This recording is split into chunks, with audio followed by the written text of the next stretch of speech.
Hello friends. इस कहानी का नाम है अकबर बीरबल की कहानी।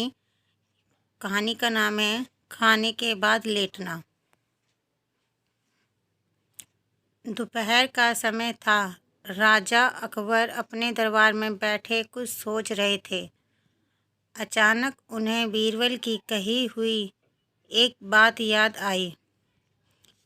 उन्हें कि एक बार बीरबल ने उन्हें एक कहावत सुनाई थी जो कुछ इस तरह से थी, खाने के बाद लेटना और मारने के बाद भागना एक सयाने मनुष्य की निशानी होती है।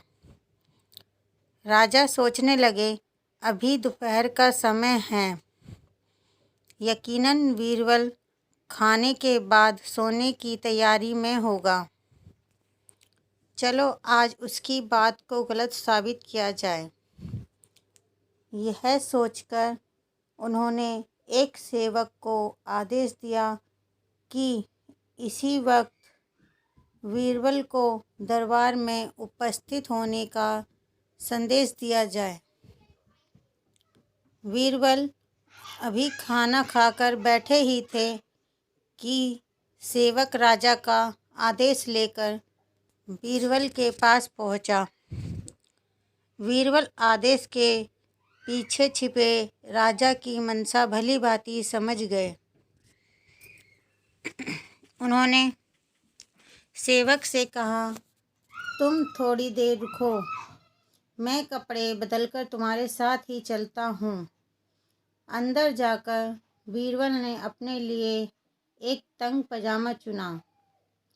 पजामा तंग था तो उसे पहनने के लिए उन्हें बिस्तर पर लेटना पड़ा। पजामे को पहनने का बहाना कर वे थोड़ी देर बिस्तर पर ही लेटे रहे और फिर सेवक के साथ दरबार की ओर चल दिए। दरबार में राजा बीरबल की ही राह देख रहे थे। उनके वहाँ पहुँचते ही राजा ने पूछा, क्यों बीरबल, आज खाने के बाद लेटे थे या नहीं?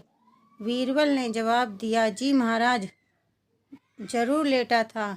यह सुनकर राजा को बहुत गुस्सा आया। उन्होंने बीरबल से पूछा, इसका मतलब यह है कि तुमने मेरे आदेश का सम्मान किया है। तुम उसी समय मेरे सामने क्यों उपस्थित नहीं हुए? इसके लिए मैं तुम्हें सजा देता हूँ। बीरबल ने तुरंत जवाब दिया, महाराज, ये सच है कि मैं थोड़ी देर लेटा था, लेकिन मैंने आपके आदेश की अवहेलना नहीं की है। आपको मुझ पर यकीन ना हो तो आप सेवक से इस बारे में पूछ सकते हैं। हाँ, ये अलग बात है कि मुझे इस तंग पजामे को पहनने के लिए बिस्तर पर लेटना पड़ा था।